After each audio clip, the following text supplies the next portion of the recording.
Assalamualaikum warahmatullahi wabarakatuh. Nama saya Fahmi Syafiq Ibrahim dengan NIM 2352364. Di sini saya akan menjelaskan mengenai desain pattern ya, khususnya di change of responsibility. Di video ini saya akan menyampaikan beberapa poin ya. Poin yang pertama yaitu definisi dan tujuan inti.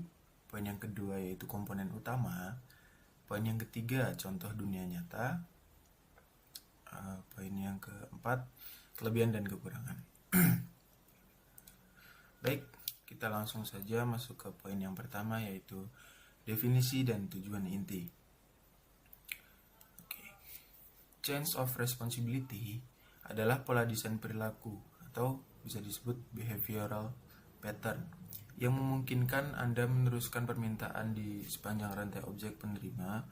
Setiap objek di rantai akan menentukan apakah ia dapat menangani permintaan tersebut atau tidak. Tujuan utamanya sederhana, yaitu memisahkan atau decouple pengirim permintaan dari penerima. Klien hanya mengirim permintaan ke handler pertama dan biarkan rantai yang bekerja. Poin yang kedua yaitu komponen utama. Pola ini hanya memiliki 3 komponen kunci. Yang pertama adalah handler, ini adalah interface atau abstract class yang mendefinisikan metode penanganan permintaan, dan yang terpenting memiliki referensi ke handler berikutnya. Yang kedua yaitu constraint handler. Ini adalah kelas nyata yang berisi logika pemrosesan spesifik. Dan ketiga klien hanya perlu memulai proses dengan mengirimkan permintaan ke handler pertama. Jika sebuah concrete handler tidak dapat menangani permintaan, ia akan meneruskan permintaan itu ke handler berikutnya di rantai. Ini terus berlanjut hingga permintaan ditangani atau mencapai akhir rantai. Poin berikutnya adalah contoh dunia nyata. Contoh terbaik adalah dispenser uang di ATM. Misal Anda menarik uang 370.000 rupiah, permintaan ini diteruskan ke rantai dispenser. Pertama ke handler dengan nilai 100.000, ia mengeluarkan 3 lembar, menyisakan 70.000.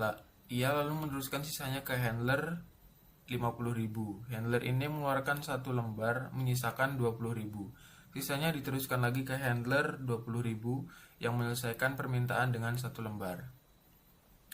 Klien, yaitu Anda, hanya menekan tombol tarik 370.000 dan tidak peduli dispenser mana yang bekerja. Inilah kekuatan decoupling dari change of responsibility. Berikutnya kita masuk ke kelebihan dan kekurangan. Kelebihan dari change of responsibility yaitu fleksibel. Kita bisa mengubah urutan handler atau menambah handler baru dengan mudah. Ini juga mematuhi prinsip single responsibility. Setiap handler hanya fokus pada satu jenis pemrosesan. Kekurangannya, ada risiko permintaan tidak ditangani sama sekali jika tidak ada handler yang cocok di sepanjang rantai atau jika rantai tidak dikonfigurasi dengan benar. Kita harus hati-hati dalam membangun rantai. Jadi, chain of responsibility adalah solusi elegan saat Anda perlu memberikan banyak objek kesempatan untuk menangani permintaan, sambil menjaga klien tetap terpisah dari detail pemrosesan.